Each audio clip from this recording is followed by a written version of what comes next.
Questo di fronte a noi è il monumento a Vincenzo Bellini. Siamo in piazza Stesicoro e di fronte a noi si apre il corso Sicilia che arriva alla stazione centrale di Catania.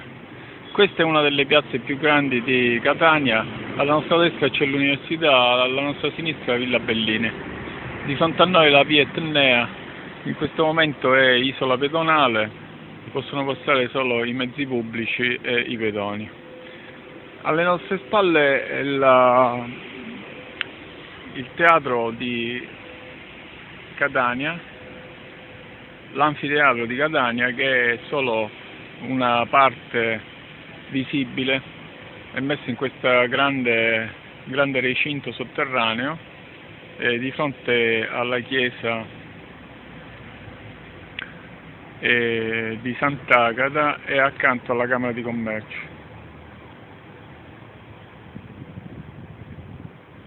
In questa piazza, che si chiama piazza Stesicoro, ci sono due lapidi, una che ricorda Caronda, che è quasi completamente sbiadita. Caronda, antico legislatore della patria, già nel VII secolo a.C. in questa città istituì il ginnasio, il primo celebrato ginnasio finanziato dallo Stato, cioè dalla città-Stato, e condotto da uomini liberi. L'istruzione era un diritto pubblico e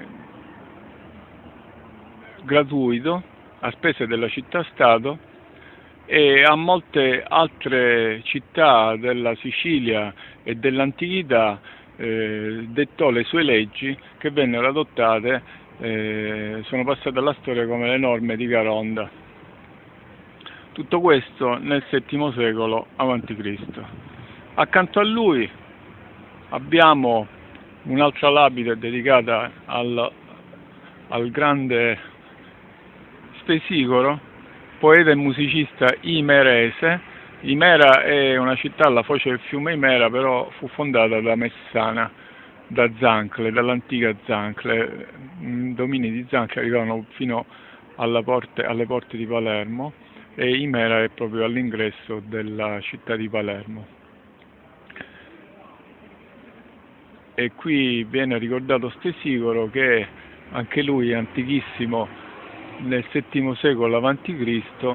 aveva introdotto nel teatro il coro.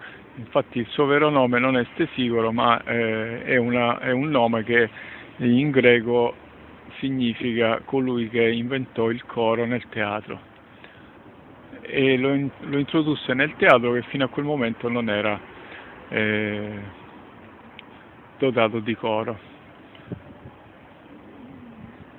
Fu qui a Catania, ospitato nella città di Catania, e quindi questa ospitalità poi ne fece un cittadino onorario, e i catanesi lo hanno così ricordato,